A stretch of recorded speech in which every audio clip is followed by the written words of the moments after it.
Hello friends, daily class में आप सभी का स्वागत है। और आज हम बात करने वाले हैं जनरल अवेयरनेस के क्वेश्चनों का, जो कि हमारे एग्जाम के लिए बहुत ही इंपॉर्टेंट होगा। और दोस्तों, आज के इस सेशन में हम बात करने वाले हैं टॉप 100 एमसीक्यू का। और इससे पहले कल जो हमारा 12 बजे क्लास था, उसमें हम लोगों ने जनरल साइंस से यानी विज्ञान से रिलेटेड टॉप 120 क्वेश्चनों का प्रैक्टिस किया था, यानी 100 से 120 प्लस क्वेश्चनों का प्रैक्टिस किया था। तो अगर आपने उसे अब तक नहीं देखा है तो उसका लिंक आपको नीचे डिस्क्रिप्शन बॉक्स में मिल जाएगा। तो वहां से आप जो है कल 12 बजे क्लास अटेंड कर सकते हैं, जिसमें हम लोगों ने कुल 100 प्लस क्वेश्चनों का प्रैक्टिस किया था दोस्तों, जो कि आपके एग्जाम के लिए बहुत ही महत्वपूर्ण था। तो साइंस के सेशन को आप जरूर देख लीजिएगा। और अगर आप हमारे यूट्यूब चैनल पे नए हैं तो हमारे यूट्यूब चैनल डेली क्लास को सब्सक्राइब करना बिल्कुल भी मिस मत कीजिएगा दोस्तों। और जितने भी लोग हैं जल्दी से अपने दोस्तों को इन्वाइट कर लीजिए, ताकि वो भी इस सेशन से जुड़ सके। तो आप सभी को गुड आफ्टरनून टू ऑल। जितने भी लोग हैं जल्दी से इस सेशन को शेयर कीजिए अपने दोस्तों के साथ, ताकि वो भी इस सेशन से जुड़ पाए दोस्तों। चलिए चलते हैं, देखते हैं अपना फर्स्ट क्वेश्चन क्या है। तो बिना टाइम गवाए हम अपना सेशन जो है स्टार्ट करेंगे। तो दोस्तों, जैसे कि आपको फर्स्ट क्वेश्चन जो डिस्प्ले पे दिख रहा होगा कि हमारा फर्स्ट क्वेश्चन क्या है। क्वेश्चन है कि तुंगभद्रा तथा भीमा किस नदी की सहायक नदियां है। क्वेश्चन क्या है, तुंगभद्रा और भीमा जो है किस नदी की सहायक नदी है। तो दोस्तों, ये जो है किसकी सहायक नदी है, तो ये सहायक नदी है कृष्णा की। तो कृष्णा की सहायक नदी कौन कौन सी है, तुंगभद्रा और भीमा। इसका सही ऑप्शन होगा डी। डी जो है इसका सही ऑप्शन होगा। चलिए बात करें 2 नंबर क्वेश्चन की, विश्व का कहवा पतन कहलाता है। दोस्तों, विश्व का कहवा पतन कौन सा स्थान कहलाता है। तो कौन सा स्थान कहलाता है, सेंटोस। सेंटोस जो है इसका सही ऑप्शन होगा। और अगर आपने अभी तक इस सेशन को लाइक नहीं किया तो प्लीज इस सेशन को लाइक करके अपने दोस्तों को जल्दी से इनवाइट कीजिए, ताकि वो भी इस सेशन से जुड़ सके। और दोस्तों, इस सेशन में जितने भी क्वेश्चन होंगे वो सारे इंपॉर्टेंट क्वेश्चन है। तो आप इसमें जो है एक भी क्वेश्चन को स्किप मत कीजिएगा, क्योंकि सारे क्वेश्चन आपके एग्जाम के लिए बहुत ही इंपॉर्टेंट होंगे। तो चलिए देखते हैं 3 नंबर क्वेश्चन क्या है। क्वेश्चन है 3 नंबर कि वेनेजुएला के घास के मैदान को क्या कहा जाता है। और दोस्तों, इस क्वेश्चन का प्रैक्टिस हम लोग पहले भी कर चुके हैं कि वेनेजुएला के घास के मैदान को क्या कहा जाता है। तो इसके घास के मैदान को क्या कहा जाता है, लानोज। क्या कहा जाता है, लानोज कहा जाता है। तो इसका सही ऑप्शन होगा सी। वेनेजुएला के घास के मैदान को लानोज कहा जाता है। दोस्तों, बहुत ही इंपॉर्टेंट क्वेश्चन है आप लोगों के लिए, और ये क्वेश्चन एनटीपीसी का क्वेश्चन है। तो इस क्वेश्चन को आप थोड़ा भी मिस मत कीजिएगा कि वेनेजुएला के घास के मैदान को लानोज कहा जाता है। क्वेश्चन क्या है 4 नंबर कि रिहंद घाटी परियोजना किस राज्य की परियोजना है। तो दोस्तों, 4 नंबर क्वेश्चन ये है कि रिहंद घाटी परियोजना किस राज्य की परियोजना है। तो यह परियोजना है उत्तर प्रदेश की। कहाँ की है, उत्तर प्रदेश की। तो बी ऑप्शन जो है इसका बिल्कुल सही हो जाएगा। बी ऑप्शन जो है इसका सही हो जाएगा। चलिए बात करते हैं 5 नंबर क्वेश्चन की। क्वेश्चन की एनु जनजाति कहाँ पाई जाती है। तो एनु जनजाति जो है वो पाई जाती है जापान में। तो इसका सही आंसर क्या होगा, डी। एनु जनजाति कहाँ पाई जाती है, तो जापान में। इसका ऑप्शन क्या होगा दोस्तों, डी। डी जो है इसका सही आंसर होगा। अब देखिए नेक्स्ट क्वेश्चन क्या है। अब देखिए दोस्तों, 6 नंबर क्वेश्चन बहुत ही इंपॉर्टेंट है आपके एग्जाम के लिए कि किसे संसद का अभिन्न अंग कहा जाता है। क्वेश्चन क्या है, किसे संसद का अभिन्न अंग कहा जाता है। तो दोस्तों, इसका सही आंसर क्या हो जाएगा, इसका सही आंसर होगा राष्ट्रपति को। राष्ट्रपति को संसद का अभिन्न अंग कहा जाता है। इसका ऑप्शन क्या होगा, बी। अब क्वेश्चन है 7 नंबर कि माल्टा कहाँ अवस्थित है। दोस्तों, माल्टा जो है कहाँ पे अवस्थित है, तो भूमध्य सागर में। कहाँ पर है, भूमध्य सागर में। ए ऑप्शन इसका बिल्कुल सही हो जाएगा। इसका करेक्ट ऑप्शन क्या होगा, ए। अब देखिए क्वेश्चन है 8 नंबर कि जम्मू कश्मीर का संविधान कब लागू हुआ। देखिए क्वेश्चन बहुत ही इंपॉर्टेंट है कि जम्मू कश्मीर का संविधान जो है कब लागू हुआ। तो दोस्तों, इसका संविधान कब लागू हुआ था, तो 26 जनवरी 1957 को। तो जम्मू कश्मीर का जो संविधान है वो लागू हुआ था 26 जनवरी 1957 को। इसका ऑप्शन क्या होगा, ए। ए जो है इसका सही आंसर होगा। जबकि भारत का जो संविधान था वो कब लागू हुआ था, तो 26 जनवरी 1950 को। अब क्वेश्चन है 9 नंबर कि राष्ट्रीय समुद्री पार्क कहाँ अवस्थित है। क्वेश्चन है कि राष्ट्रीय समुद्री पार्क। तो दोस्तों, राष्ट्रीय समुद्री पार्क जो है वो है कच्छ में। कहाँ पर है, कच्छ में। बी ऑप्शन जो है इसका सही हो जाएगा। राष्ट्रीय समुद्री पार्क जो है वो कच्छ में अवस्थित है। अब नेक्स्ट है 10 नंबर कि सफेद लिली कहाँ का राष्ट्रीय प्रतीक है। सफेद लिली क्या एक फूल का नाम है, तो वो दोस्तों कहाँ का राष्ट्रीय प्रतीक है। तो सफेद लिली जो है वो है इटली का राष्ट्रीय प्रतीक। इटली का राष्ट्रीय प्रतीक क्या है, सफेद लिली। इसका ऑप्शन क्या होगा, सी। सी जो है इसका करेक्ट आंसर हो जाएगा। अब क्वेश्चन है old man and the sea किसकी कृति है। देखिए ओल्ड मैन एंड द सी ये क्या है, एक पुस्तक का नाम है, जिसके लेखक कौन है दोस्तों। इसके लेखक कौन है, तो इसका लेखक का नाम क्या हो जाएगा, तो अर्नेस्ट हेमिंगवे। कौन थे, अर्नेस्ट हेमिंगवे। तो old man and the sea किसकी कृति है, तो अर्नेस्ट हेमिंगवे की। इसका ऑप्शन होगा डी। डी जो दोस्तों इसका सही ऑप्शन हो जाएगा। अब क्वेश्चन है 12 नंबर कि द्रव का आणविक भार बढ़ने से उसकी श्यानता पर क्या प्रभाव पड़ता है। अगर आपने कल 12 बजे क्लास देखा होगा विज्ञान से टॉप 100 क्वेश्चनों का, तो दोस्तों इस क्वेश्चन का आंसर आपको इजीली पता होगा कि इसका आंसर क्या होगा। देखिए, द्रव का आणविक भार बढ़ने से उसकी श्यानता पर क्या प्रभाव पड़ता है। तो उसकी श्यानता पर क्या प्रभाव पड़ता है, तो उसकी श्यानता जो है बढ़ने लगता है। क्या होता है, श्यानता बढ़ने लगता है। इसका आंसर क्या होगा, बी। बी जो है इसका करेक्ट आंसर हो जाएगा। अब क्वेश्चन है 13 नंबर कि जीवाश्म नेशनल पार्क किस राज्य में स्थित है। क्वेश्चन क्या है, जीवाश्म नेशनल पार्क। दोस्तों यह जो नेशनल पार्क है ये किस राज्य में है, तो ये है मध्य प्रदेश में। इसका ऑप्शन होगा ए, जीवाश्म नेशनल पार्क किस राज्य में है, मध्य प्रदेश में। 14 नंबर क्वेश्चन है कि भारत में वयस्क मताधिकार की उम्र सीमा कितनी है। तो आप सभी को पता होगा कि भारत में वयस्क मताधिकार की उम्र सीमा कितनी है, तो इसकी उम्र सीमा है 18 वर्ष। इसका आंसर हो जाएगा सी जो है इसका सही आंसर होगा। अब देखिए देखते हैं नेक्स्ट क्वेश्चन 15 नंबर। देखिए क्वेश्चन है 15 नंबर। देखिए क्वेश्चन आपको दिख रहा होगा डिस्प्ले पे, थोड़ा से फिक्स कर लेते हैं। देखिए लोकसभा में बहुमत दल का नेता कौन होता है। क्वेश्चन क्या है, लोकसभा में बहुमत दल का नेता जो है कौन होता है। तो बहुमत दल का नेता कौन होता है, प्रधानमंत्री। तो लोकसभा में बहुमत दल का नेता होता है प्रधानमंत्री। इसका ऑप्शन क्या होगा, ए जो है दोस्तों इसका सही आंसर होगा। और अगर आपने अभी तक हमारे इस सेशन को लाइक नहीं किया तो प्लीज इस सेशन को लाइक करके अपने दोस्तों के साथ जरूर शेयर कीजिएगा। और दोस्तों इस सेशन में जितने भी क्वेश्चन है वो बहुत ही इंपॉर्टेंट है, तो आप एक भी क्वेश्चन को स्किप मत कीजिएगा दोस्तों। अब देखिए 16 नंबर क्वेश्चन क्या है, राज्य सूची में किसी विषय पर संसद कितने अवधि के लिए कानून बना सकती है। क्वेश्चन क्या है, राज्य सूची में किसी विषय पर संसद जो है कितने अवधि के लिए कानून बना सकता है। तो दोस्तों 1 वर्ष के लिए, कितने के लिए, 1 वर्ष के लिए। इसका ऑप्शन होगा सी। अब क्वेश्चन है 17 नंबर, मानस किस नदी की सहायक नदी है। तो मानस जो है किस नदी की सहायक नदी है, तो यह ब्रह्मपुत्र की सहायक नदी है। किसकी है, ब्रह्मपुत्र की। दोस्तों ये ऑप्शन जो है इसका बिल्कुल सही हो जाएगा। और जैसे कि आप सभी को पता है कल हमारा 12 बजे जो था वो साइंस के टॉप 100 क्वेश्चनों का क्लास था। तो अगर आप उसे नहीं देखा है तो उसे जरूर आप देख लीजिएगा, जिसका लिंक आपको नीचे डिस्क्रिप्शन बॉक्स में मिल जाएगा। तो दोस्तों वहां से आप विज्ञान के टॉप 100 क्वेश्चनों का जो है प्रैक्टिस कर सकते हैं। अब देखिए क्वेश्चन क्या है 18 नंबर। देखिए क्वेश्चन है कि राजतरंगिणी के अनुसार निर्वाचन द्वारा सिंहासन प्राप्त करने वाला राज्य कौन था। क्वेश्चन क्या है, राजतरंगिणी के अनुसार निर्वाचन द्वारा सिंहासन प्राप्त करने वाला राज्य राजा कौन था। क्या है, राजा कौन था दोस्तों, राजा कौन था। तो इसका ऑप्शन हो जाएगा गोपाल। कौन थे, गोपाल। तो राजतरंगिणी के अनुसार निर्वाचन द्वारा सिंहासन प्राप्त करने वाला राजा कौन था, तो गोपाल। इसका आंसर क्या होगा, डी। दोस्तों डी जो है इसका सही आंसर होगा। अब देखिए 19 नंबर, जर्मनी में नाजीवाद की वकालत किसने की थी। क्वेश्चन है कि जर्मनी में नाजीवाद की वकालत किसने की थी। तो दोस्तों इसकी वकालत किसने की थी, एडोल्फ हिटलर ने। किसने किया था, एडोल्फ हिटलर ने। इसका ऑप्शन होगा ए जो है इसका कई आंसर हो जाएगा। अब क्वेश्चन है 20 नंबर, हरियाली योजना किससे संबंधित है। क्वेश्चन क्या है, हरियाली योजना। दोस्तों हरियाली योजना का संबंध जो निम्नलिखित में से किससे, तो जल प्रबंधन से। किससे, जल प्रबंधन से। देखिए हरियाली योजना इसका जो संबंध है वो है जल प्रबंधन से। इसका आंसर क्या होगा, बी जो है इसका सही आंसर होगा। अब देखिए 21 नंबर क्वेश्चन। क्वेश्चन है 21 नंबर कि लोकसभा सदस्य अपना त्याग पत्र किसे सौंपता है। देखिए लोकसभा का जो सदस्य होता है वो अपना त्याग पत्र किसे सौंपता है। तो दोस्तों किसे सौंपता है, तो इसका आंसर हो जाएगा लोकसभा के अध्यक्ष को। आप सभी को पता होगा कि लोकसभा का सदस्य जो अपना त्यागपत्र किसे सौंपता है, लोकसभा के अध्यक्ष को। इसका आंसर क्या होगा, ए जो है इसका सही आंसर होगा। अब क्वेश्चन है 22 नंबर कि सुब्रमण्यम भारतीय किस भाषा के लेखक है। क्वेश्चन क्या है, सुब्रमण्यम जो थे वो किस भाषा के लेखक थे। और दोस्तों ये कौन थे, एक भारतीय थे।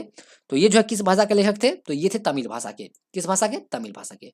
तो सुब्रमण्यम भारतीय किस भाषा के लेखक थे, तमिल भाषा के लेखक थे। इसका आंसर क्या होगा, बी। अब क्वेश्चन है 23 नंबर, नौसेना दिवस किस तिथि को मनाया जाता है।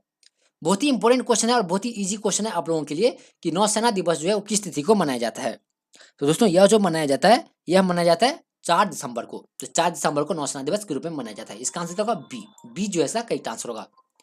अब है 24 नंबर कि पंजाब और हरियाणा की संयुक्त राजधानी कहाँ है। देखिए पंजाब और हरियाणा, देखिए दोस्तों दोनों की राजधानी जो है एक ही जगह है। तो आपको बताना है कि पंजाब और हरियाणा की राजधानी कहाँ पर है।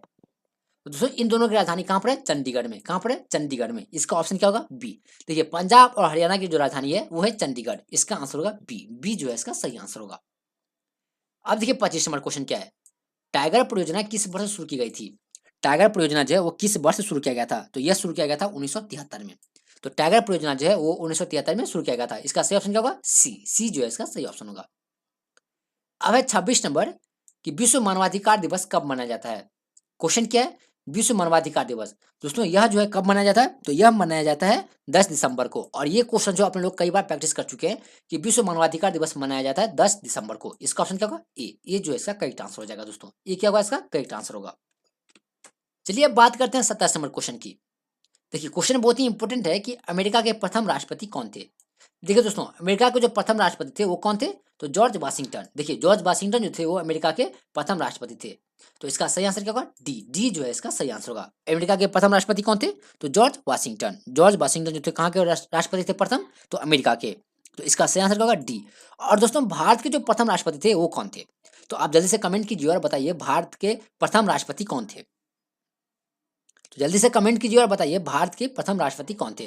तो दोस्तों भारत के जो प्रथम राष्ट्रपति थे वो थे डॉक्टर राजेंद्र प्रसाद। कौन थे? डॉक्टर राजेंद्र प्रसाद। तो डॉक्टर राजेंद्र प्रसाद जी भारत के प्रथम राष्ट्रपति थे। जबकि अमेरिका के प्रथम राष्ट्रपति कौन थे? George Washington. अब क्वेश्चन है 28 नंबर कि अंबेडकर स्टेडियम क्या है? अंबेडकर स्टेडियम किस खेल से संबंधित है? दोस्तों यह स्टेडियम जो है किस खेल से संबंधित है? जल्दी से कमेंट कीजिए और बताइए यह स्टेडियम किस खेल से संबंधित है। तो दोस्तों अंबेडकर स्टेडियम जो है वो है फुटबॉल से संबंधित। किससे? फुटबॉल से संबंधित है। यानी अंबेडकर स्टेडियम जो है वो फुटबॉल का स्टेडियम है। इसका ऑप्शन क्या होगा? डी। डी जो है इसका सही ऑप्शन होगा। डी क्या होगा? इसका सही ऑप्शन होगा। चलिए अब बात करते हैं 29 नंबर क्वेश्चन की। 29 नंबर क्वेश्चन क्या है हमारा? देखिए दोस्तों 29 नंबर क्वेश्चन क्या है कि संविधान संशोधन के लिए विधेयक सर्वप्रथम कहाँ प्रस्तुत किया जाता है? और दोस्तों इस क्वेश्चन का प्रैक्टिस हम लोग पहले भी कर चुके हैं कि संविधान संशोधन के लिए विधेयक सर्वप्रथम कहाँ प्रस्तुत किया जाता है। तो सर्वप्रथम कहाँ प्रस्तुत किया जाता है? राज्यसभा में। कहाँ पर? राज्यसभा में। इसका सही आंसर क्या होगा? बी। और दोस्तों राज्यसभा के जो सभापति होते हैं वो होते हैं भारत के उपराष्ट्रपति। तो भारत के जो उपराष्ट्रपति हैं वो होते हैं राज्यसभा के सभापति। तो संविधान संशोधन के लिए विधेयक सर्वप्रथम कहाँ प्रस्तुत किया जाता है? तो राज्यसभा में। इसका ऑप्शन क्या होगा? बी। और दोस्तों अगर आपने अभी तक हमारे यूट्यूब चैनल डेली क्लास को सब्सक्राइब नहीं किया तो प्लीज उसे सब्सक्राइब करके इस सेशन को अपने दोस्तों के साथ जरूर शेयर कीजिएगा ताकि आपके दोस्त भी इस सेशन से कुछ सीख सके दोस्तों। और इस सेशन में हम लोग 100+ क्वेश्चन का प्रैक्टिस करने वाले हैं और लास्ट में आपको ये बताना है कि अब टॉप 100 क्वेश्चन में से कितने क्वेश्चन का आंसर जो सही सही दे पाए हैं। दोस्तों देखते हैं अब 30 नंबर क्वेश्चन क्या है हमारा। ओमान और ईरान को कौन सी जल संधि अलग करती है? क्वेश्चन क्या है? ओमान और ईरान। ईरान दोस्तों ये क्या है? एक देश है। तो ओमान और ईरान जो देश है उसको कौन सी जल संधि अलग करती है? तो दोस्तों इसे जो अलग करती है वो कौन सी जल संधि है? तो होर्मुज जल संधि। तो होर्मुज जल संधि जो है ओमान और ईरान को अलग करती है। और दोस्तों ओमान और ईरान जो है वो क्या है? एक विश्व का देश है। क्या है? देश है। अब देखिए क्वेश्चन 31 नंबर, राष्ट्रीय एटलस एवं तत्वगत मानचित्र संगठन कहाँ स्थित है? क्वेश्चन बहुत ही इजी है कि राष्ट्रीय एटलस एवं तत्वगत मानचित्र संगठन कहाँ पर स्थित है? दोस्तों ये जो स्थित है ये कहाँ पर है? तो ये है कलकत्ता में। कहाँ पर है? कोलकाता में। इसका आंसर होगा ए। ये जो है इसका करेक्ट आंसर हो जाएगा। चलिए बात करते हैं 32 नंबर क्वेश्चन की कि भूकंप की तीव्रता मापने के लिए किस स्केल का प्रयोग किया जाता है? तो बचपन से आप लोगों ने पढ़ा होगा कि भूकंप की तीव्रता मापने के लिए किस स्केल का यूज किया जाता है दोस्तों। तो किस स्केल का उपयोग होता है? तो इसमें उपयोग होता है रिक्टर स्केल को। किसका? रिक्टर स्केल का। तो भूकंप की तीव्रता मापने के लिए रिक्टर स्केल का प्रयोग किया जाता है। इसका आंसर क्या होगा? ए। ये जो इसका करेक्ट आंसर हो जाएगा। चलिए नेक्स्ट क्वेश्चन है 33 नंबर कि विश्व का प्रसिद्ध डोनबासा कोयला क्षेत्र किस देश में स्थित है? देखिए विश्व का प्रसिद्ध कोयला क्षेत्र कौन सा? डोनबासा। और ये जो है किस देश में स्थित है? तो यह स्थित है कहाँ पर? तो यूक्रेन में। कहाँ पर है? यूक्रेन में। तो इसका सही आंसर होगा सी। विश्व का जो प्रसिद्ध डोनबासा कोयला क्षेत्र है वो स्थित है यूक्रेन में। इसका ऑप्शन होगा सी।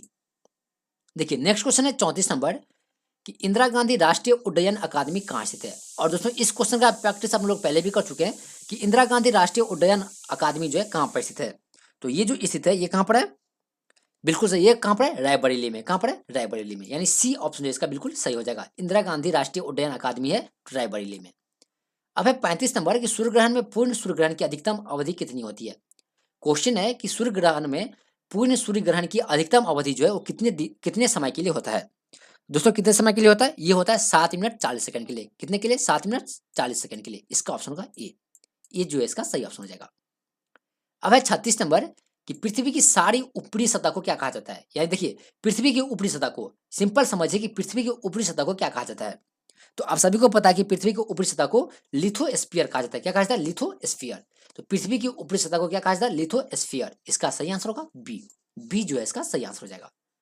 अब देखिए 37 नंबर, आधुनिक भारत के संदर्भ में भारत का प्रथम देशभक्त राजकुमार किसे कहा गया है? क्वेश्चन क्या है? आधुनिक भारत के संदर्भ में भारत का प्रथम देशभक्त राजकुमार किसे कहा गया है? तो दोस्तों किसे कहा गया है? तो इसका आंसर हो जाएगा सिराजुद्दौला को। किसे कहा गया? सिराजुद्दौला को। देखिए आधुनिक भारत के संदर्भ में भारत का प्रथम देशभक्त राजकुमार जो है वो सिराजुद्दौला को कहा गया है। इसका आंसर होगा ए। ए जो है इसका करेक्ट आंसर हो जाएगा। अब क्वेश्चन है 38 नंबर। देखिए 38 नंबर क्वेश्चन सेटअप कर लेते हैं। देखिए कि शीतल पेयों, अचार एवं मुरब्बों के परीक्षण के लिए किस रसायन का उपयोग किया जाता है? देखिए शीतल पेयों, अचार एवं मुरब्बों के परीक्षण के लिए किस रसायन का प्रयोग किया जाता है? तो दोस्तों इसमें जो है सोडियम बेंजोएट का प्रयोग किया जाता है। किसका? सोडियम बेंजोएट का। इसका आंसर होगा ए। ए जो है इसका सही आंसर हो जाएगा। चलिए देखते हैं नेक्स्ट क्वेश्चन 29 नंबर। क्वेश्चन है कि ग्रैंड नेशनल कप किस खेल से संबंधित है? देखिए क्वेश्चन है कि 39 नंबर के ग्रैंड नेशनल कप। देखिए दोस्तों ये जो क्वेश्चन है ना बहुत ही इंपॉर्टेंट है आपके बिहार पुलिस कांस्टेबल के लिए कि ग्रैंड नेशनल कप किस खेल से संबंधित है? दोस्तों ये जो संबंधित है यह है घुड़दौड़ से। किससे? घुड़दौड़ से। इसका आंसर होगा बी। ग्रैंड नेशनल कप जो है वो है संबंधित घुड़दौड़ से। इसका आंसर होगा बी।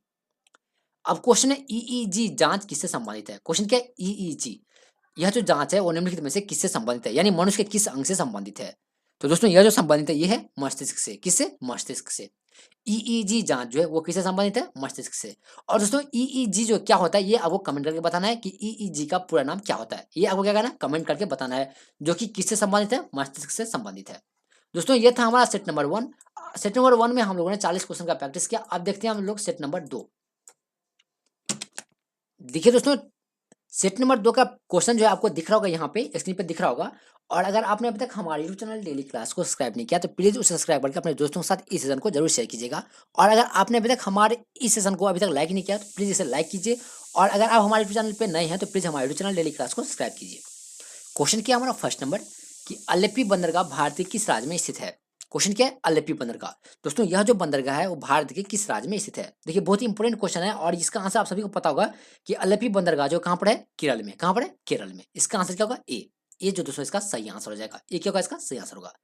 अब देखिए क्वेश्चन क्या है 2 नंबर कि विश्व का सर्वाधिक विश्वघाती नदी क्या है? विश्व का सर्वाधिक विश्वासघाती नदी किस नदी को कहा जाता है। देखिए विश्वासघाती नदी जो है किस नदी को कहा जाता है। बहुत ही इंपॉर्टेंट क्वेश्चन है। किसको कहा जाता है? तो हांगहो नदी का। किसको? हुआंगहो नदी को। देखिए विश्वासघाती नदी जो है किसे कहा जाता है? हुआंगहो नदी को। इसका आंसर होगा सी जो है इसका सही आंसर होगा। अब क्वेश्चन है 3 नंबर कि महात्मा बुद्ध ने किसके शासनकाल में निर्वाण प्राप्त किया था। क्वेश्चन क्या है? महात्मा बुद्ध ने किसके शासनकाल में निर्वाण प्राप्त किया था। तो दोस्तों किसके शासनकाल में प्राप्त किया था? तो अजात शत्रु के शासनकाल में। इसका आंसर होगा सी। महात्मा बुद्ध ने किसके शासनकाल में निर्वाण प्राप्त किया? तो अजात शत्रु के शासनकाल में। इसका आंसर हो जाएगा सी जो है इसका करेक्ट आंसर होगा। चलिए बात करते हैं 4 नंबर क्वेश्चन की। क्वेश्चन है 4 नंबर कि पानीपत की तीसरी लड़ाई में मराठों का सेनापति कौन था। क्वेश्चन क्या है? पानीपत की तीसरी लड़ाई। दोस्तों पानीपत की तीसरी लड़ाई जो आप सभी को पता होगा कि कब हुआ था। तो इसकी जो तीसरी लड़ाई हुई थी वो हुई थी 1761 में। कब हुई थी? 1761 में। देखिए पानीपत की तीसरी लड़ाई हुई थी 1761 में। जबकि प्रथम युद्ध कब हुआ था? 1526 में। तो पानीपत का जो प्रथम युद्ध हुआ था वो हुआ था 1526 में बाबर के समय में। उसके बाद नेक्स्ट हुआ था 1556 में अकबर के समय में। यानी द्वितीय युद्ध हुआ था 1556 में, प्रथम हुआ था 1526 में और तृतीय कब हुआ था? 1761 में। तो क्वेश्चन है यहाँ पे कि पानीपत की तीसरी लड़ाई मराठों के सेनापति कौन था। तो दोस्तों इसका जल्दी से आंसर बताइए, इसका सही आंसर क्या होगा। तो इसका आंसर क्या होगा? सदाशिवराव भाजू। कौन थे? सदाशिवराव भाऊ। तो इसका आंसर होगा बी जो इसका सही आंसर होगा। अब देखिए क्वेश्चन है 5 नंबर की 1 मिलीबार किसके बराबर होता है। क्वेश्चन क्या है? 1 मिलीबार। दोस्तों 1 मिलीबार जो किसके बराबर होता है? तो 10⁻² पास्कल के, यानी 10 स्क्वायर के पास्कल, यानी कितना हो जाएगा? 100 पास्कल के बराबर होता है। कितने पास्कल के बराबर? तो 100 पास्कल के बराबर। यानी 1 मिलीबार जो होता है वो होता है 100 पास्कल के बराबर, जिसे हम कह सकते हैं 10⁻² पास्कल, यानी तो हम 10 स्क्वायर भी कह सकते हैं। इसका आंसर होगा ए। अब है 6 नंबर क्वेश्चन। क्वेश्चन है काला शीशा किसे कहा जाता है। और दोस्तों इस क्वेश्चन का प्रैक्टिस हम लोग पहले भी कर चुके हैं कि काला शीशा किसे कहा जाता है। तो काला शीशा किसे कहा जाता है? ग्रेफाइट को। किसे कहा जाता है? ग्रेफाइट को। इसका आंसर होगा ए। दोस्तों ये जो है इसका सही आंसर होगा। काला शीशा किसे कहा जाता है? ग्रेफाइट को। अब देखिए 7 नंबर क्वेश्चन क्या है? चौरी चौरा कांड किस वायसराय के कार्यकाल की घटना है। क्वेश्चन क्या है? चौरी चौरा कांड किस वायसराय के कार्यकाल की घटना है। तो दोस्तों किसके वायसराय के काल की घटना है ये? तो लॉर्ड रीडिंग के शासनकाल की। कब के? तो लॉर्ड रीडिंग के कार्यकाल की घटना है। कौन सा? तो चौरा चौरी कांड। तो इसका सही आंसर होगा सी जो है इसका सही आंसर हो जाएगा। अब बात करते हैं 8 नंबर क्वेश्चन की। दिल्ली सल्तनत की आधिकारिक भाषा थी। अब आपको बताना है कि दिल्ली सल्तनत की आधिकारिक भाषा कौन सी थी। तो दोस्तों आप सभी को पता है कि दिल्ली सल्तनत की आधिकारिक भाषा जो थी वो कौन सी थी। तो इसका सही आंसर होगा बी, यानी फारसी। दिल्ली सल्तनत की आधिकारिक भाषा कौन सी थी? फारसी। यानी बी ऑप्शन जो है इसका सही हो जाएगा। बी ऑप्शन क्या होगा इसका? सही हो जाएगा।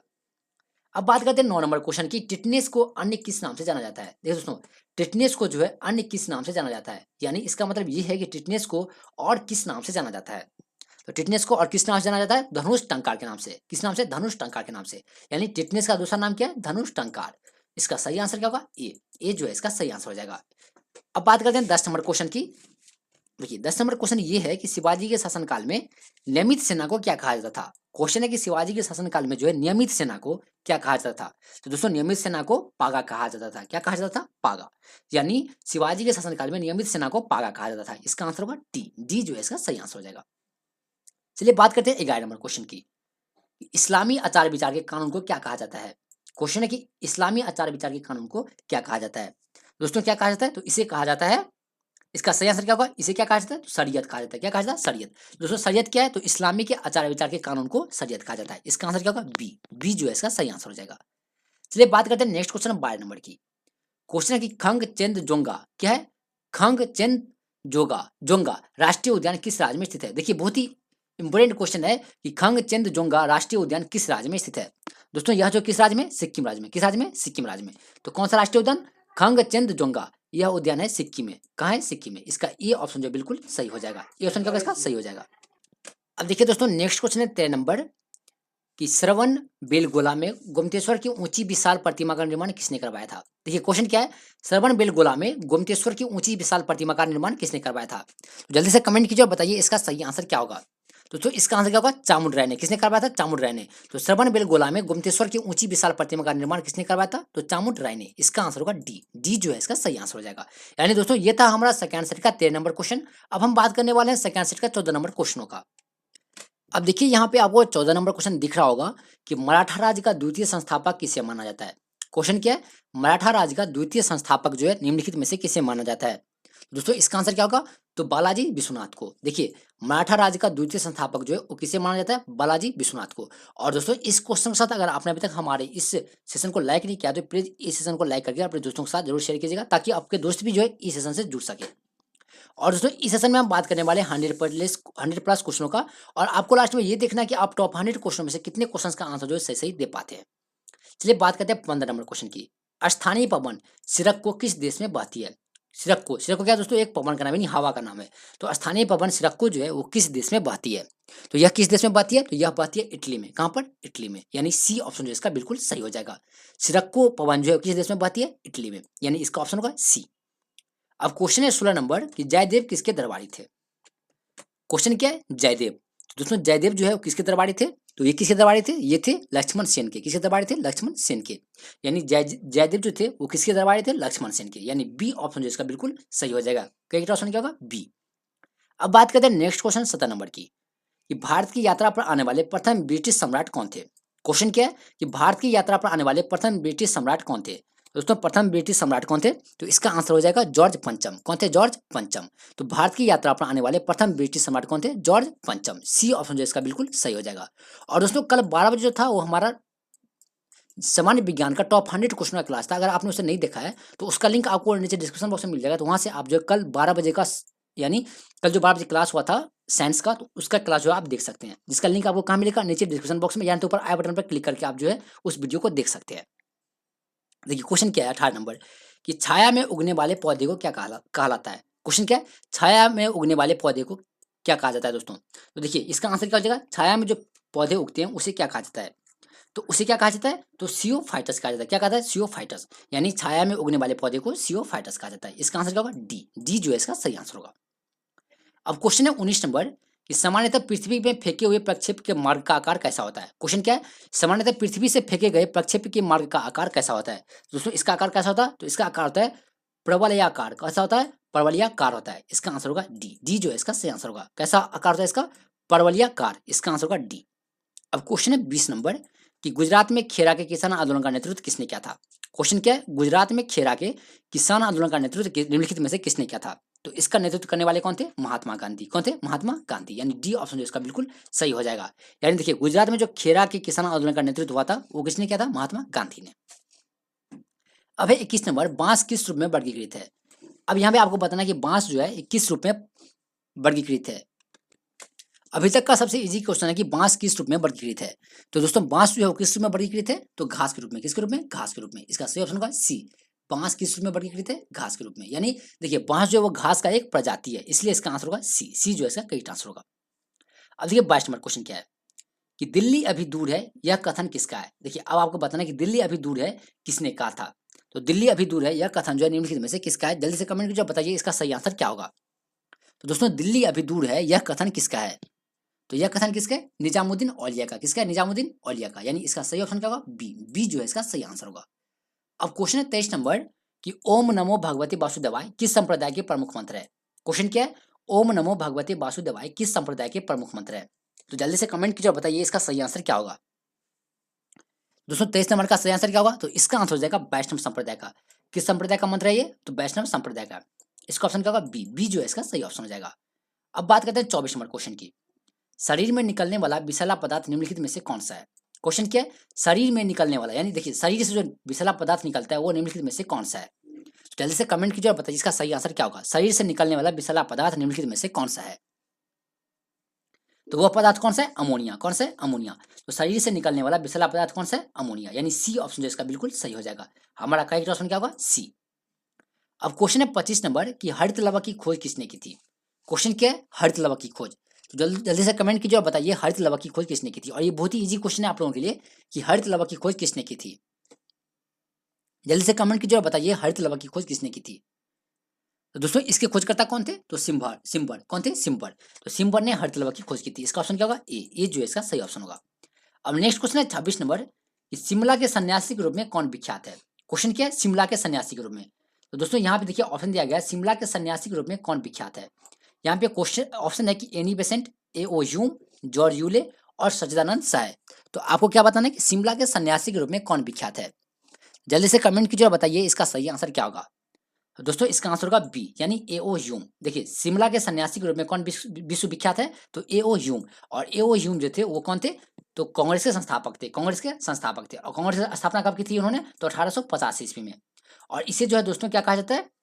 शिमला का सन्यासी कहा जाता है। शिमला का सन्यासी किसे कहा जाता है? ए ओ ह्यूम को। और ए ओ ह्यूम जो थे वो भारतीय राष्ट्रीय कांग्रेस के संस्थापक थे। और इसने स्थापना कब किया था राष्ट्रीय कांग्रेस की? तो 1885 ईस्वी में। चलिए अब बात करते हैं 27 नंबर क्वेश्चन की। देखिए क्वेश्चन है 27 नंबर, थोड़ा सा सेटअप कर लेते हैं। देखिए क्वेश्चन क्या है 27 नंबर कि नौजवान भारत सभा के प्रथम सचिव कौन थे? क्वेश्चन क्या है कि नौजवान भारत सभा के प्रथम सचिव कौन थे? दोस्तों प्रथम सचिव कौन थे? तो इसका सही आंसर क्या हो जाएगा? इसका सही आंसर हो जाएगा भगत सिंह। कौन थे? भगत सिंह। तो नौजवान भारत सभा के प्रथम सचिव कौन थे? भगत सिंह। इसका ऑप्शन होगा सी। सी जो है कई आंसर हो जाएगा। अब देखिए 28 नंबर क्वेश्चन क्या है, जीव जंतुओं एवं वनस्पतियों के अवशेष को क्या कहा जाता है? देखिए दोस्तों बहुत ही इंपॉर्टेंट क्वेश्चन है आप लोगों के लिए, बहुत ही इजी क्वेश्चन है कि जीव जंतुओं एवं वनस्पतियों के अवशेष को क्या कहा जाता है। जल्दी से कमेंट कीजिए और बताइए इसका सही आंसर क्या होगा। दोस्तों इसका आंसर क्या होगा? इसका आंसर हो जाएगा फॉसिल। क्या कहा जाता है? फॉसिल कहा जाता है। दोस्तों फॉसिल क्या होता है? तो जीव जंतुओं एवं वनस्पतियों के अवशेष को फॉसिल कहा जाता है। इसका आंसर होगा बी। बी जो है इसका सही आंसर होगा। अब क्वेश्चन है 29 नंबर कि फख्तुनिस्तान किस क्षेत्र में है? क्वेश्चन है फख्तुनिस्तान क्षेत्र जो है वो किस क्षेत्र के अंतर्गत आता है? जल्दी से कमेंट कीजिए और बताइए किस क्षेत्र के अंतर्गत आता है। दोस्तों ये जो आता है अफगानिस्तान के अंतर्गत। किसके अंतर्गत? अफगानिस्तान के अंतर्गत। तो फख्तुनिस्तान क्षेत्र जो है वो अफगानिस्तान के अंतर्गत आता है। इसका ऑप्शन क्या होगा? ए जो है इसका कई चांस हो जाएगा। चलिए बात करते हैं 30 नंबर क्वेश्चन की। नैन्सी किस देश का प्रमुख औद्योगिक नगर है? दोस्तों क्वेश्चन क्या है? नैन्सी। तो नैन्सी जो है किस देश का प्रमुख औद्योगिक नगर है? देखिए क्वेश्चन से आपको पता चल गया होगा कि नैन्सी क्या एक औद्योगिक नगर है और यह जो है किस देश में स्थित है। दोस्तों यह किस देश में है? तो फ्रांस में। कहाँ पर है? फ्रांस में। यानी ए ऑप्शन इसका बिल्कुल सही हो जाएगा। ए ऑप्शन क्या होगा इसका? सही हो जाएगा। तो दोस्तों ये था हमारा सबसे अभी तक का इंपॉर्टेंट क्वेश्चन कि नैन्सी किस देश की प्रमुख औद्योगिक शहर है? तो फ्रांस का। इसका ऑप्शन होगा ए। अब देखिए 31 नंबर क्वेश्चन, जहांगीर की मृत्यु के पश्चात नूरजहां ने किसे मुगल सम्राट घोषित किया था? देखिए क्वेश्चन क्या है कि जहांगीर की मृत्यु के पश्चात नूरजहां ने किसे मुगल सम्राट घोषित किया? तो जल्दी से कमेंट कीजिए, बताइए जहांगीर की मृत्यु के बाद मुगल सम्राट कौन बना था? दोस्तों आप सभी जल्दी से कमेंट कीजिए इसका सही आंसर क्या होगा। देखिए जहांगीर की मृत्यु के पश्चात नूरजहां ने किसे मुगल सम्राट घोषित किया था? तो इसका आंसर क्या होगा? शहरयार को। किसे घोषित किया था? शहरयार को। लेकिन दोस्तों इसके बाद जो है जहांगीर की मृत्यु के बाद शहरयार को घोषित किया गया था। लेकिन मुगल सम्राट कौन बना? तो जहांगीर कौन बना था? कौन था? शाहजहां बना था। कौन बना था? शाहजहां बना था। देखिए जहांगीर की मृत्यु के बाद जो नूरजहां ने मुगल सम्राट घोषित किया था शहरयार को, लेकिन मुगल सम्राट बना कौन था? शाहजहां बना था। कौन बना था? शाहजहां। दोस्तों तो इसका सही आंसर क्या होगा?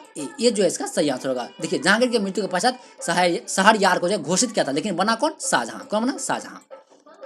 अब देखिए 32 नंबर क्वेश्चन क्या है कि ईरानी भाषा के ग्रंथ अवेस्ता की तुलना किस भारतीय ग्रंथ से की जाती है? देखिए क्वेश्चन बहुत ही इजी है कि ईरानी भाषा का जो ग्रंथ है अवेस्ता, इसकी तुलना भारतीय किस ग्रंथ से किया जाता है? तो दोस्तों किस ग्रंथ से किया जाता है? तो ऋग्वेद से। किससे? ऋग्वेद से। यानी ईरानी भाषा का जो ग्रंथ है अवेस्ता, उसकी तुलना भारत के ऋग्वेद से किया जाता है। इसका आंसर क्या होगा? सी। सी जो है इसका सही आंसर होगा। अब क्वेश्चन है 33 नंबर कि धात्विक ऑक्साइड की प्रकृति कैसी होती है? क्वेश्चन क्या है? धात्विक ऑक्साइड की प्रकृति कैसी होती है? दोस्तों इसकी जो प्रकृति होती है कैसी होती है, तो क्षारीय होती है। कैसी होती है, क्षारीय, यानी धात्विक ऑक्साइड की प्रकृति होती है क्षारीय। और ये जो क्वेश्चन है वो है साइंस से। और कल जो हम लोगों ने देखा था 12 बजे क्लास में टॉप 100 साइंस के क्वेश्चनों को, अगर दोस्तों आपने नहीं देखा उसे तो उसका लिंक आपको नीचे डिस्क्रिप्शन बॉक्स में मिल जाएगा, वहां से आप जो कल के टॉप 100 क्वेश्चन जो हुआ था साइंस का उसे आप जरूर देख सकते हैं। चलिए बात करें 34 नंबर क्वेश्चन की। सेब में कौन सा अम्ल पाया जाता है? क्वेश्चन क्या है, सेब में कौन सा अम्ल पाया जाता है। दोस्तों इस क्वेश्चन का प्रैक्टिस हम लोग कई बार कर चुके हैं कि सेब में कौन सा अम्ल पाया जाता है। तो इसका आंसर क्या होगा, मौलिक अम्ल। कौन सा, मैलिक अम्ल। दोस्तों क्या होगा, मैलिक अम्ल। देखिए सेब में कौन सा अम्ल पाया जाता है, मैलिक अम्ल। इसका आंसर होगा डी। डी जो है इसका सही आंसर होगा। अब देखिए 35 नंबर, सर्वप्रथम वायुमंडलीय दाब की गणना किसके द्वारा की गई थी। क्वेश्चन क्या है, सर्वप्रथम वायुमंडलीय दाब की गणना जो है किसके द्वारा किया गया था। दोस्तों जल्दी से कमेंट कीजिए, बताइए इसका सही आंसर क्या होगा, यानी 35 का सही आंसर क्या हो जाएगा। तो सर्वप्रथम वायुमंडलीय दाब की गणना जो है किसके द्वारा किया गया था। तो इसकी गणना किसके द्वारा किया गया था, वान ग्यूरिक के द्वारा। किसके द्वारा, वान ग्यूरिक के द्वारा। इसका आंसर होगा डी। डी जो है इसका सही आंसर होगा। अब बात करते हैं 36 नंबर की। दोस्तों देखिए 36 नंबर क्वेश्चन बहुत ही इंपॉर्टेंट है आप लोगों के लिए, इसे आप थोड़ा भी मिस मत कीजिएगा कि बर्फ पर पाया जाने वाला सवाल क्या कहलाता है। क्वेश्चन क्या है, बर्फ पर पाया जाने वाला सवाल क्या कहलाता है। और दोस्तों ये क्वेश्चन बिहार पुलिस कांस्टेबल में पूछा गया क्वेश्चन है कि बर्फ पर पाया जाने वाला सवाल क्या कहलाता है। दोस्तों इसे कहा जाता है क्रिस्टोफाइट्स। क्या कहा जाता है, क्रिस्टोफाइट्स कहा जाता है। तो क्रिस्टोफाइट्स क्या है, तो बर्फ पर पाया जाने वाला सवाल। तो बर्फ पर पाया जाने वाला सवाल कौन सा है, तो क्रिस्टोफाइट्स। अब देखिए 37 नंबर क्वेश्चन क्या है, कांग्रेस अधिवेशन की अध्यक्षता करने वाला प्रथम अंग्रेज व्यक्ति कौन था।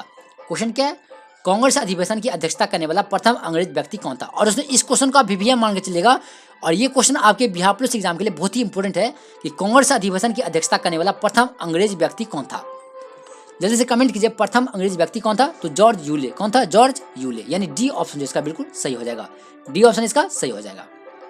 अब देखिए 38 नंबर क्वेश्चन, असहयोग आंदोलन के कार्यक्रम का अनुमोदन कांग्रेस के अधिवेशन में किया गया।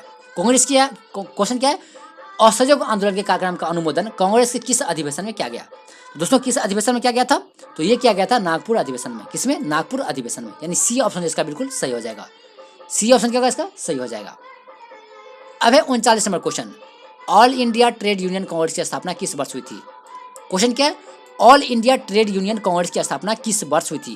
तो दोस्तों इसका स्थापना किस वर्ष हुआ था। देखिए दोस्तों, और ये जो क्वेश्चन है ना, आप लोग परसों जो क्लास हुआ था 12 बजे का, उसमें आप लोगों ने प्रैक्टिस किया था कि all India trade union Congress की स्थापना किस वर्ष हुई थी।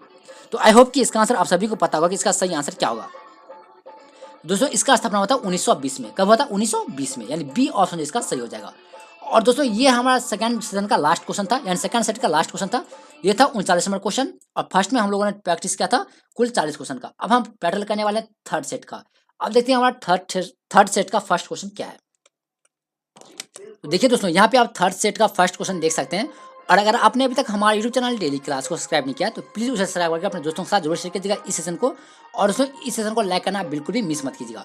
और जैसे कि मैं आपको बता दूं दोस्तों कि अगर आप बिहार पुलिस की तैयारी कर रहे हैं और अगर आप हमारे यूट्यूब चैनल पर नए हैं तो आप जो है पुनः एक बार हमारे जितने भी क्लास करवाए गए हैं उनको आप शुरू से देख लीजिएगा, क्योंकि वो सारे जो सेशन थे वो आप लोगों के लिए बहुत ही इंपॉर्टेंट था, क्योंकि उन सेशन में अपने लोगों ने बहुत ही इंपॉर्टेंट क्वेश्चन का प्रैक्टिस किया था दोस्तों। तो आप उसे जरूर देख लीजिएगा फिर से, यानी फर्स्ट क्लास को स्टार्ट से फिर से देख लीजिएगा आप लोग। देखिए क्वेश्चन क्या है फर्स्ट नंबर, कि वितरक न्याय की संकल्पना सबसे पहले किसने की। क्वेश्चन क्या है, वितरक न्याय की संकल्पना सबसे पहले किसने की थी। दोस्तों जल्दी से कमेंट कीजिए और बताइए इसका सही आंसर क्या होगा। देखिए दोस्तों, वितरक न्याय की संकल्पना सबसे पहले किसने की थी।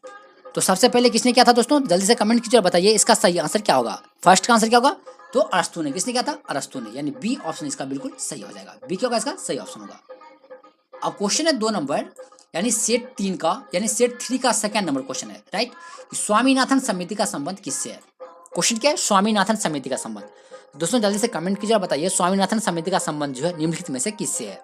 तो इसका संबंध है जनसंख्या नीति से। किससे, जनसंख्या नीति से, यानी बी ऑप्शन इसका बिल्कुल सही हो जाएगा। देखिए स्वामीनाथन समिति का संबंध है जनसंख्या नीति से, यानी बी ऑप्शन इसका बिल्कुल सही हो जाएगा।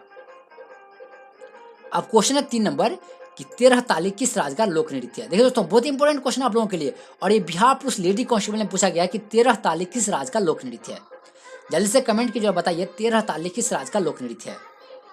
तो दोस्तों ये जो है राजस्थान का लोक नृत्य है। कहाँ का, राजस्थान का, यानी सी ऑप्शन इसका बिल्कुल सही हो जाएगा। तो राजस्थान का लोक नृत्य कौन सा है, 13 ताली, इसका ऑप्शन होगा सी। सी जो है इसका सही ऑप्शन होगा। अब है 4 नंबर क्वेश्चन, सबसे अधिक क्रियाशील धातु कौन सी है। अब आपको बताना है कि सबसे अधिक क्रियाशील, दोस्तों सबसे अधिक क्रियाशील धातु जो है वो कौन सा है। तो कौन सा है, तो सीजियम। कौन सा है? सीजियम। इसका सही आंसर होगा डी। डी जो है इसका सही आंसर होगा। सबसे अधिक क्रियाशील धातु कौन सा है? सीजियम, यानी डी। डी जो ऑप्शन इसका बिल्कुल सही हो जाएगा। अब देखते हैं नेक्स्ट क्वेश्चन क्या है दोस्तों, 5 नंबर। देखिए क्वेश्चन क्या है 5 नंबर, कि भारत में एगमार्क एक्ट किस वर्ष लागू हुआ था। देखिए बहुत ही इजी क्वेश्चन है आप लोगों के लिए, कि भारत में एगमार्क एक्ट किस वर्ष लागू हुआ था। जल्दी से कमेंट कीजिए, बताइए इसका सही आंसर क्या होगा। दोस्तों इसका आंसर होगा 1937 में। कब लागू हुआ था? 1937 में। यानी 5 का आंसर क्या होगा? डी। यानी 5 का आंसर क्या होगा? डी। भारत में एगमार्क एक्ट किस वर्ष लागू हुआ था? 1937 में। 1937 में, यानी डी ऑप्शन इसका बिल्कुल सही हो जाएगा। अब क्वेश्चन है 6 नंबर, कि माइकल सुभाकर का संबंध किस देश से है। क्वेश्चन क्या है? माइकल सुभाकर का संबंध निम्नलिखित में से किस देश से है। दोस्तों इनका संबंध किस देश से है? तो जर्मनी से। कहां से? जर्मनी से। यानी बी ऑप्शन इसका बिल्कुल सही हो जाएगा। माइकल सुभाकर का संबंध जो है किस देश से है? तो जर्मनी से। यानी बी ऑप्शन इसका बिल्कुल करेक्ट हो जाएगा। अब बात करते हैं 7 नंबर की, डेनमार्क की राजधानी कहाँ है। क्वेश्चन क्या है? डेनमार्क की राजधानी कहाँ पर है दोस्तों। जल्दी से कमेंट कीजिए और बताइए डेनमार्क की राजधानी कहाँ पर है। तो इसकी जो राजधानी है वो कहाँ पर है? कोपेनहेगन में। कहाँ पर है? कोपेनहेगन में। इसका आंसर होगा ए। ये जो है इसका सही आंसर होगा। डेनमार्क की राजधानी कहाँ पर है? कोपेनहेगन में। यानी डेनमार्क क्या दोस्तों? एक देश है जिसकी राजधानी है कोपेनहेगन। अब है 8 नंबर क्वेश्चन, विश्व साक्षरता दिवस किस तिथि को मनाया जाता है। क्वेश्चन बहुत ही इंपॉर्टेंट है कि विश्व साक्षरता दिवस जो है किस तिथि को मनाया जाता है। तो ये मनाया जाता है 8 सितंबर को। कब मनाया जाता है? 8 सितंबर को। यानी विश्व साक्षरता दिवस जो है वो मनाया जाता है 8 सितंबर को। अब क्वेश्चन है 9 नंबर, कि काले धन के उन्मूलन के लिए सुझाव देने हेतु किस आयोग की नियुक्ति की गई थी। क्वेश्चन क्या है? काले धन की उन्मूलन के लिए सुझाव देने हेतु किस आयोग की नियुक्ति की गई थी। तो किस आयोग की नियुक्ति हुई थी? चलैया आयोग की। किसकी? चलैया आयोग की। इसका ऑप्शन होगा ए। ए जो है इसका सही आंसर हो जाएगा दोस्तों। ए क्या होगा इसका सही आंसर होगा। अब देखिए क्वेश्चन 10 नंबर, और इस क्वेश्चन का प्रैक्टिस हम लोग पहले भी कर चुके हैं, कि देखिए डाक टिकट संग्रह की शौक को क्या कहा जाता है। क्वेश्चन बहुत ही इंपॉर्टेंट है कि डाक टिकट संग्रह की शौक को क्या कहा जाता है। और इस क्वेश्चन का प्रैक्टिस हम लोग पहले भी कर चुके हैं 3 बार, कि डाक टिकट संग्रह का शौक को क्या कहा जाता है। दोस्तों क्या कहा जाता है इसे? इसे कहा जाता है फिलाटेली। क्या कहा जाता है? फिलाटेली कहा जाता है। तो डाक टिकट संग्रह करने का जो शौक होता है उसे क्या कहा जाता है? फिलाटेली कहा जाता है। इसका आंसर होगा सी। सी जो है इसका सही आंसर होगा। अब क्वेश्चन है 11 नंबर, कि जिला कलेक्टर पद किस वर्ष बनाया गया था। और दोस्तों इस क्वेश्चन का प्रैक्टिस हम लोग पहले भी कर चुके हैं, कि जिला कलेक्टर पद किस वर्ष बनाया गया था। तो दोस्तों ये जो बनाया गया था, ये बनाया गया था 1772 में। कब बनाया गया था? 1772 में। यानी डी ऑप्शन जो इसका बिल्कुल सही हो जाएगा। जिला कलेक्टर पद किस वर्ष बनाया गया? तो 1772 में बनाया गया था। इसका ऑप्शन होगा डी। अब क्वेश्चन है 12 नंबर, मेरा वतन पुस्तक के लेखक कौन है। क्वेश्चन क्या है? मेरा वतन।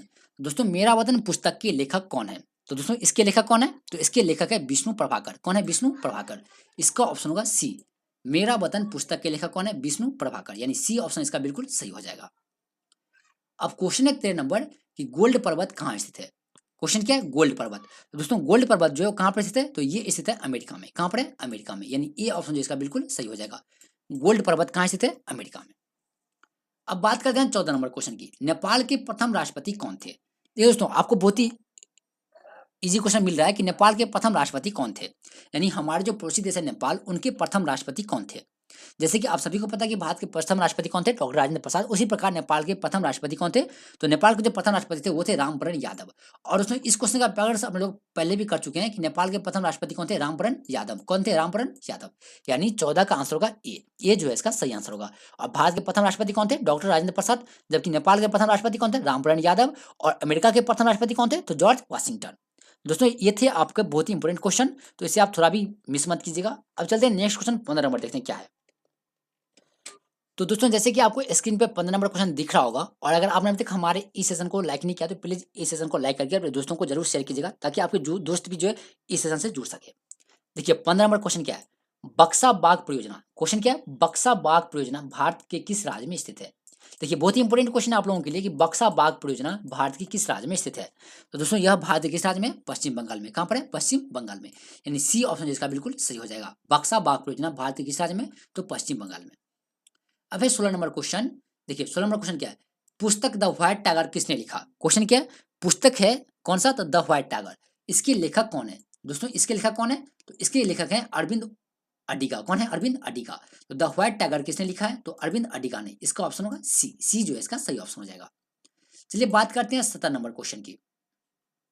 बौद्ध स्थल तांबो मठ किस राज्य में अवस्थित है। देखिए बहुत ही इजी क्वेश्चन है, कि बौद्ध जो स्थल है तांबो मठ वो किस राज्य में अवस्थित है।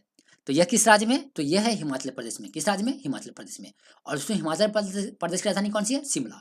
तो बौद्ध स्थल जो है तांबो मठ, यह किस राज्य में? हिमाचल प्रदेश में। यानी इसका ऑप्शन होगा ए। ए जो है इसका करेक्ट आंसर हो जाएगा। अब ये क्वेश्चन है 18 नंबर, भूटान देश का राष्ट्रीय खेल कौन सा है? दोस्तों जल्दी से कमेंट कीजिए और बताइए भूटान देश का राष्ट्रीय खेल कौन सा है। और बहुत ही इजी क्वेश्चन है आपके एग्जाम के लिए, और ये बहुत ही एलिमेंट भी है कि भूटान देश का राष्ट्रीय खेल कौन सा है। तो जल्दी से कमेंट कीजिए और बताइए भूटान का राष्ट्रीय खेल कौन सा है। तो दोस्तों इसका राष्ट्रीय खेल है तीरंदाजी। कौन सा है? तीरंदाजी। तीरंदाजी। तो इसका सही आंसर क्या होगा? बी। बी जो है इसका सही आंसर होगा। बी क्या होगा इसका सही आंसर होगा। अब क्वेश्चन है इलाहाबाद स्तंभ शिलालेख को किसने लिखा था? क्वेश्चन क्या है? इलाहाबाद स्तंभ शिलालेख को निम्नलिखित में से किसने लिखा था? दोस्तों इसका सही आंसर क्या हो जाएगा? इलाहाबाद स्तंभ शिलालेख को निम्नलिखित में से किसने लिखा था? जल्दी से कमेंट कीजिए और बताइए इसका सही आंसर क्या होगा। तो दोस्तों इसके लिखने वाले कौन थे? तो हरिसेन। इसको किसने लिखा था? हरिसेन ने लिखा था। तो इलाहाबाद स्तंभ शिलालेख को हरिसेन ने लिखा था। इसका ऑप्शन क्या होगा? सी। सी जो है इसका सही आंसर होगा। अब बात कर लें 20 नंबर क्वेश्चन की।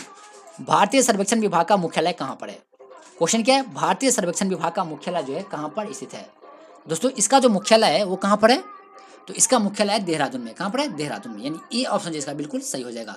भारतीय सर्वेक्षण विभाग का मुख्यालय कहाँ पर है? देहरादून में। क्वेश्चन है 21 नंबर कि भारत सरकार द्वारा नई औद्योगिक नीति की घोषणा किस वर्ष की गई थी? क्वेश्चन क्या है? भारत सरकार द्वारा नई औद्योगिक नीति की घोषणा जो है वो किस वर्ष की गई थी? तो दोस्तों इसकी घोषणा कब की गई थी? 1991 में। कब हुआ था? 1991 में। यानी डी ऑप्शन जो है इसका बिल्कुल सही हो जाएगा। भारत सरकार द्वारा नई औद्योगिक नीति का घोषणा किस वर्ष की गई? 1991 में। अब क्वेश्चन है 22 नंबर कि बर्लिन की दीवार किस वर्ष नष्ट की गई थी? क्वेश्चन क्या है 22 नंबर कि बर्लिन की दीवार जो है वो किस वर्ष नष्ट की गई थी? तो दोस्तों इसका आंसर क्या होगा? 1989। क्या होगा? 1989 में बर्लिन की दीवार को ध्वस्त किया गया था, यानी नष्ट किया गया था। इसका आंसर होगा बी। बी जो है इसका करेक्ट आंसर हो जाएगा। अब क्वेश्चन है 23 नंबर, संसद भवन किस वर्ष बनकर तैयार हुआ था? यानी भारत का जो संसद भवन है वो किस वर्ष बनकर तैयार हुआ था? और दोस्तों जैसे कि मैं आपको बता दूं कि भारत का जो नया संसद भवन है वो जस्ट बनने वाला है। तो आपको ये बताना है कि भारत का जो संसद भवन अभी जो है वो किस वर्ष बनकर तैयार हुआ था? तो यह किस वर्ष बनकर तैयार था? 1927 में। कब हुआ था? 1927 में। यानी डी ऑप्शन जो इसका बिल्कुल सही हो जाएगा। अब क्वेश्चन है 24 नंबर कि हिंदी हिंदू हिंदुस्तान का नारा किसने दिया था? क्वेश्चन क्या है? हिंदी हिंदू हिंदुस्तान का नारा जो है निम्नलिखित में से किसने दिया था? तो दोस्तों यह नारा किसने दिया था? भारतेंदु हरिश्चंद्र ने। किसने दिया था? भारतेंदु हरिश्चंद्र ने। यानी इसका ऑप्शन क्या होगा? ए। ए जो है इसका सही ऑप्शन होगा। ए क्या होगा दोस्तों? इसका सही ऑप्शन हो जाएगा। ए क्या होगा? इसका सही ऑप्शन होगा। अब बात करते हैं 25 नंबर क्वेश्चन की। श्वेत कोयला किसे कहा जाता है? क्वेश्चन क्या है? श्वेत कोयला। तो दोस्तों श्वेत कोयला जो किसे कहा जाता है? तो जल विद्युत को। किसे कहा जाता है? जल विद्युत को। यानी श्वेत कोयला का संबंध निम्नलिखित में से किससे है? तो जल विद्युत से है। इसका आंसर हो जाएगा डी। डी जो है इसका करेक्ट आंसर होगा। चलिए बात करते हैं 26 नंबर क्वेश्चन की कि ज्वाला गट्टा किस खेल के प्रसिद्ध खिलाड़ी है? देखिए दोस्तों बहुत ही इंपॉर्टेंट क्वेश्चन है आप लोगों के लिए कि ज्वाला गट्टा किस खेल के प्रसिद्ध खिलाड़ी हैं। तो जल्दी से कमेंट कीजिए और बताइए ज्वाला गट्टा किस खेल के प्रसिद्ध खिलाड़ी हैं दोस्तों। और जैसे कि इस क्वेश्चन का प्रैक्टिस हम लोग पहले भी कर चुके हैं कि ज्वाला गट्टा किस खेल के प्रसिद्ध खिलाड़ी है। जल्दी से कमेंट कीजिए और बताइए इसका सही आंसर क्या होगा। तो इसका सही आंसर होगा बैडमिंटन। किससे संबंधित है? बैडमिंटन से। तो ज्वाला गट्टा जो है बैडमिंटन से संबंधित खिलाड़ी है। इसका आंसर होगा बी। बी जो है इसका करेक्ट आंसर होगा दोस्तों। बी क्या होगा? इसका करेक्ट आंसर होगा। चलिए अब बात करते हैं नेक्स्ट क्वेश्चन 27 नंबर की। देखिए 27 नंबर क्वेश्चन क्या है वो आपको स्क्रीन पे दिख रहा होगा। 27 नंबर क्वेश्चन कि पीपुल्स डेली समाचार पत्र किस देश से संबंधित है? और दोस्तों इस क्वेश्चन के साथ अगर आपने अभी तक हमारे यूट्यूब चैनल डेली क्लास को सब्सक्राइब नहीं किया है तो प्लीज सब्सक्राइब करके अपने दोस्तों के साथ इस सेशन को जरूर शेयर कीजिएगा। और दोस्तों कल 12 बजे हमारा समाज विज्ञान का क्लास था। अगर आपने विज्ञान के क्लास को नहीं देखा तो उसे जरूर देख लीजिएगा, क्योंकि उसमें हम लोगों ने 100+ क्वेश्चन का प्रैक्टिस किया था, जो कि हमारे हर एक एग्जाम के लिए बहुत ही महत्वपूर्ण था दोस्तों। तो इसे देखना आप लोग बिल्कुल भी मिस मत कीजिए दोस्तों। क्यों? और ये जो क्लास का जो लिंक है वो आपको नीचे डिस्क्रिप्शन बॉक्स में मिल जाएगा, तो वहाँ से आप जो इस क्लास को अटेंड कर सकते हैं। तो दोस्तों देखिए यहाँ पे हमारा 27 नंबर क्वेश्चन क्या है। चलिए क्वेश्चन की बात कर लेते हैं अब कि पीपुल्स डेली समाचार पत्र किस देश से संबंधित है। तो दोस्तों यह जो है किस देश से संबंधित है, जल्दी से कमेंट कीजिए और बताइए इसका सही आंसर क्या होगा। तो दोस्तों 27 का आंसर क्या हो जाएगा? तो इसका आंसर हो जाएगा चीन। क्या होगा? चीन। देखिए पीपुल्स डेली समाचार पत्र जो है वो चीन से संबंधित है। यानी चीन की जो समाचार पत्र है वो कौन सी है? People's Daily. ये इसका आंसर हो जाएगा डी। डी जो है इसका सही आंसर होगा। अब देखिए 28 नंबर क्वेश्चन बहुत ही इंपॉर्टेंट है और इस क्वेश्चन का प्रैक्टिस हम लोग पहले भी कर चुके हैं कि दीपा कर्माकर किस खेल से संबंधित है। क्वेश्चन क्या है? दीपा कर्माकर किस खेल से संबंधित है। तो दोस्तों यह जो है किस खेल से संबंधित है? तो यह संबंधित है जिम्नास्टिक से। किससे? जिम्नास्टिक से। तो दीपा कर्माकर का संबंध है जिम्नास्टिक से। इसका आंसर होगा सी। अब क्वेश्चन है जब लिफ्ट की डोरी टूट जाए तो व्यक्ति का आभासी भार क्या होगा। क्वेश्चन क्या है, देखिए दोस्तों, जब कोई व्यक्ति लिफ्ट में जा रहा है और अचानक लिफ्ट की डोरी टूट जाए तो व्यक्ति का आभासी भार क्या होगा? तो व्यक्ति का जो आभासी भार होगा वो क्या होगा? तो शून्य हो जाएगा। क्या हो जाएगा? शून्य हो जाएगा। इसका सही आंसर क्या होगा? डी। डी जो है इसका सही आंसर होगा। अब क्वेश्चन है 30 नंबर, सबसे अधिक क्रियाशील अधातु तत्व कौन सा है? क्वेश्चन क्या है? सबसे क्रियाशील अधातु तत्व कौन सा है? अभी जस्ट कुछ देर पहले आप लोगों ने इस क्वेश्चन को देखा था कि सबसे अधिक क्रियाशील धातु तत्व कौन सा था। दोस्तों कौन सा था? जल्दी से कमेंट कीजिए और बताइए इसका सही आंसर क्या होगा। तो दोस्तों देखिए यहाँ पे क्या अधातु, उसमें क्या था? धातु। यहाँ पे अधातु की बात, तो इसका आंसर हो जाएगा फ्लोरीन। कौन सा? फ्लोरीन। और अगर बात था यहाँ पे धातु का, तो होता है सीजियम। क्या होता है? सीजियम। लेकिन क्वेश्चन है कि सबसे अधिक क्रियाशील अधातु तत्व कौन सा है? तो फ्लोरीन। क्या होगा? फ्लोरीन। अब है 31 नंबर कि किमोनो किस एशियाई देश की प्रधान शैली है? क्वेश्चन क्या है? किमोनो। दोस्तों किमोनो जो है किस एशियाई देश की परिधान शैली है? तो किस देश की परिधान शैली है? तो जापान की। कहाँ की है? जापान की। यानी सी ऑप्शन इसका बिल्कुल सही हो जाएगा। सी क्या होगा इसका? सही ऑप्शन होगा। अब क्वेश्चन है 32 नंबर कि डॉक्टर पी रामाराव का संबंध किस क्षेत्र से है? क्वेश्चन क्या है? डॉक्टर पी रामाराव का संबंध जो है निम्नलिखित में से किस क्षेत्र से है? तो इसका संबंध किस क्षेत्र से है? तो इनका संबंध है रक्षा के क्षेत्र से। किस क्षेत्र से? रक्षा के क्षेत्र से। यानी ए ऑप्शन इसका बिल्कुल करेक्ट हो जाएगा। ए क्या होगा इसका? सही ऑप्शन होगा दोस्तों। डॉक्टर पी रामाराव का संबंध किस क्षेत्र से? तो रक्षा के क्षेत्र से। अब क्वेश्चन है 33 नंबर कि भारत में मेट्रो पुरुष के नाम से किसे जाना जाता है? क्वेश्चन क्या है? भारत में मेट्रो पुरुष के नाम से निम्नलिखित में से किसे जाना जाता है? तो दोस्तों किससे जाना जाता है मेट्रो पुरुष के नाम से? तो श्रीधरन को। तो श्रीधरन को जो है मेट्रो पुरुष के नाम से जाना जाता है। इसका आंसर क्या होगा? ए। तो मेट्रो पुरुष के नाम से भारत में किसे जाना जाता है? श्रीधरन को। इसका आंसर हो जाएगा ए। यानी हमारा करेक्ट ऑप्शन क्या होगा? ए। अब क्वेश्चन है 34 नंबर कि धूम्रपान पर प्रतिबंध लगाने वाला विश्व का पहला देश कौन सा है दोस्तों? और देखिए ये बहुत ही इंपॉर्टेंट क्वेश्चन है और इस क्वेश्चन का प्रैक्टिस हम लोग पहले भी कर चुके हैं कि धूम्रपान पर प्रतिबंध लगाने वाला विश्व का पहला देश कौन सा है? तो जल्दी से कमेंट कीजिए, बताइए इसका सही आंसर क्या होगा। जल्दी से कमेंट कीजिए, बताइए इसका सही आंसर क्या होगा दोस्तों। तो धूम्रपान पर प्रतिबंध लगाने वाला विश्व का पहला देश कौन सा है? जल्दी से कमेंट कीजिए, बताइए इसका सही आंसर क्या होगा। तो बिल्कुल सही जवाब है आप लोगों का भूटान। क्या होगा? भूटान। धूम्रपान पर प्रतिबंध लगाने वाला विश्व का पहला देश कौन सा है? भूटान। इसका डी ऑप्शन बिल्कुल सही हो जाएगा। अब क्वेश्चन है 35 number, institute of life science कहाँ अवस्थित है? क्वेश्चन क्या है? Institute of life science. दोस्तों इंस्टीट्यूट ऑफ लाइफ साइंस जो है वो कहाँ पर अवस्थित है? जल्दी से कमेंट कीजिए और बताइए ये कहाँ पर अवस्थित है। तो ये है भुवनेश्वर में। कहाँ पर? भुवनेश्वर में। और भुवनेश्वर कहाँ पे दोस्तों? तो उड़ीसा में। तो उड़ीसा की राजधानी कौन सी है? भुवनेश्वर। जहाँ पे क्या है? इंस्टीट्यूट ऑफ लाइफ साइंस है। क्या है? Institute of life science. तो इसका सही आंसर क्या होगा? ए। अगर क्वेश्चन में आता है इंस्टीट्यूट ऑफ लाइफ साइंस किस राज्य में अवस्थित है, तो आंसर क्या होगा? उड़ीसा में। क्या होगा? उड़ीसा में। इसका आंसर हो जाएगा ए। ये जो इसका सही आंसर होगा। यानी उड़ीसा की राजधानी कहाँ पे है? भुवनेश्वर। तो यहाँ ये कहाँ पर है? भुवनेश्वर में। इसका ऑप्शन होगा ए। अब नेक्स्ट है 36 नंबर, मोहन धारिया समिति किससे संबंधित है? क्वेश्चन क्या है? मोहन धारिया समिति। दोस्तों इसका संबंध किससे है? तो इसका संबंध किससे है? इसका संबंध है वाटरशेड विकास से। किससे? वाटरशेड विकास से। तो मोहन धारिया समिति का संबंध किससे? तो वाटरशेड विकास से। इसका ऑप्शन हो जाएगा बी। बी जो है इसका सही ऑप्शन होगा। मोहन धारिया समिति का संबंध किससे? वाटरशेड विकास से। अब क्वेश्चन है 37 number, wealth of Nations. Question क्या है? वेल्थ ऑफ नेशंस क्या है? एक पुस्तक का नाम है और आपको बताना है कि वेल्थ ऑफ नेशंस पुस्तक के लेखक कौन है। तो दोस्तों इसके लेखक कौन है? तो इसके लेखक हैं एडम स्मिथ। और इस क्वेश्चन का प्रैक्टिस हम लोग पहले भी कर चुके हैं कि वेल्थ ऑफ नेशंस पुस्तक के लेखक कौन है? Adam Smith. और उसमें अगर आपने हमारा प्रीवियस क्लास नहीं देखा तो आप जल्दी से उन सारे क्लास को अटेंड कर लीजिएगा, क्योंकि सारे क्वेश्चन जो है बहुत इंपॉर्टेंट था आपके इस सेशन के। जितने भी क्वेश्चन सेशन थे उन सारे क्वेश्चन जो आपके लिए बहुत इंपॉर्टेंट था आपके एग्जाम के टॉप ऑफ व्यू से। तो आप सारे सेशन को जो एक बार जरूर देख लीजिएगा, जिससे कि आपके एग्जाम में जो बहुत सारी हेल्प मिल जाए। अब क्वेश्चन क्या 38 नंबर, उपभोक्ता दिवस किस तिथि को मनाया जाता है? क्वेश्चन क्या है? उपभोक्ता दिवस। तो दोस्तों उपभोक्ता दिवस जो है किस तिथि को मनाया जाता है? जल्दी से कमेंट कीजिए, बताइए उपभोक्ता दिवस किस तिथि को मनाया जाता है। तो ये मनाया जाता है 15 मार्च को। कब मनाया जाता है? 15 मार्च को। दोस्तों 15 मार्च को जो उपभोक्ता दिवस के रूप में मनाया जाता है। इसका आंसर होगा सी। सी जो इसका सही आंसर होगा। अब क्वेश्चन है इरडा यानी IRDA किस क्षेत्र से संबंधित है? तो दोस्तों यह जो है किस क्षेत्र से? तो बीमा के क्षेत्र से। किससे? बीमा के क्षेत्र से, यानी इंश्योरेंस के क्षेत्र से। अब क्वेश्चन है 40 नंबर कि दिल्ली हाई कोर्ट की पहली मुख्य न्यायाधीश कौन बनी?